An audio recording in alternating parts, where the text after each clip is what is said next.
අවසන් පරිච්ඡේදය. අන්තිම තීරණය. අමිලට නිින්ද ගියේ නැහැ. එයා ඇඳේ පෙරළෙමින් කල්පනා කළා. නගරේ එයාගේ දීප්තිමත් අනාගතය, එයාගේ පර්යේෂණ ශාස්ත්‍රයේ තියෙන අවස්ථාවන්, තව එයාගේ යුනිවර්සිටි යාළුවෝ හැමෝම එයාගේ හිතට ආවා. අනිත් පැත්තෙන් සුරංගනීගේ හිනාව, දියපහරේ සීතල, ගමේ මිනිස්සුන්ගේ අවංක බව, තව නන්දනන්දගේ ආදරණීය වචන එයාගේ හිතේ දෝංකාර දුන්නා. එක පාරටම සුරංගනී දියපහර දිගේ ඇවිදගෙන එනවා එයා දැක්කා. එයාගේ මූණේ තිබුණේ පෙරදා හවස තිබුණු දුකමයි. සුරංගනී අමිල කතා කළා. සුරංගනී එයා දිහා බැලුවා. ඔයා යනව නේද අමිල? එයාගේ ඇස්වල කඳුළු පිරලා තිබුණා. අමිල hina වුණා. ඔව් සුරංගනී මම යනවා.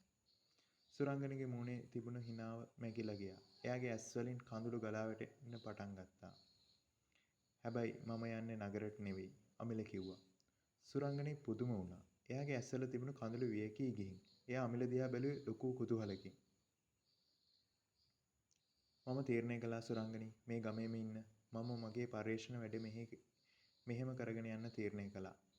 මට නගරේ කලබලකාරී ජීවිතේ එපා වෙලා. මට ඕනේ මේ නිසල දීවර ළඟ ඔයා එක්ක ජීවත් වෙන්න. අමිල කිව්වේ සුරංගනීගේ ඇස් දිහා කෙලින්ම බලමින්. සුරංගනීට එයාගේ කන් ඇහුණ දේ විශ්වාස කරන්න අමාරු වුණා.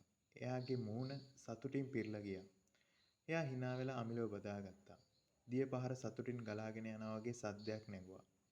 එයාලා දෙන්නගේ ආදර කතාවට දියපහර සාක්ෂි දරුවේ නිසලව, සංසුන්ව. එයාට තේරුණා මේ ගම නිකම්ම පර්යේෂණ වැඩකට ආපු තැනක් නෙවෙයි. එයාගේ හිතේ කොටසක් වෙලා කියලා. සුරංගනී එයාගේ සරල බවයි, සබාදහමට තියෙන ආසාවයි අමිලගේ ජීවිතයට ගෙනාවේ මීට කලින් නොතිබුණු සැනසීමක්. නගරේදී එයාට කවදාවත් නොලැබුණු සාමය එයාට මේ ගමින් ලැබිලා තිබුණා. පහවදා උදේ අමිල එයාගේ හැම උපකරණයක්ම අරගෙන දියපහර ළඟට ගියා. සුරංගනී එතන හිටියේ නෑ. එයා ගල්තලාව උඩ වාඩි වෙලා දියපහරේ වතුර දිහා බලාගෙන හිටියා. දියපහර සංසුන්ව ගලාගෙන ගියා. ඒක එයාට මොකක් හරි කියන වගේ වුණා. ජීවිතය කියන්නේ දියපහරක් වගේ ගලන දෙයක් බවත්, ඒකට ඕන දිශාවකට ගලන්න ඉඩ දෙන්න ඕන බවත් එයාට හිතුණා. ගමේ මිනිස්සු අමිලගේ තීරණය ගැන සතුටු වුණා. විදුහල්පතිතුමා අමිලට එයාගේ පර්යේෂණය වැඩ කරගන්න යන්න ඕනම හැම පහසුකමක්ම දුන්නා. අමිල සුරංගනී එක්ක අලුතින් ජීවිතය පටන් ගත්තා.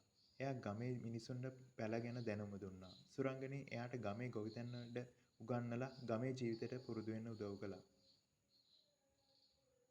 නිසල දීවරක් වගේ එයාලගේ ආදරේ සංසුන්ව හිමින් ගලාගෙන ගියා. ඒක කිසිම බාධාවකින් තොරව කාලයත් එක්ක ශක්තිමත් වුණා. එයාලා දෙන්නාටම තේරුණා ඇත්ත සතුට ලබන්නේ සරල ජීවිතකින් බවත්, සබහාදහමට ලං වෙලා ජීවත් වීමෙන් බවත්. එයාලගේ ජීවිතේ නිසල දීවරක් වගේ සංසුන්ව සාමකාමීව ගලාගෙන යනවා. අවසానයි. මෙවැනිම අලුත් නවකතාවක් සමගින් මුණ ගැහෙමු. ගිහින් එන්න.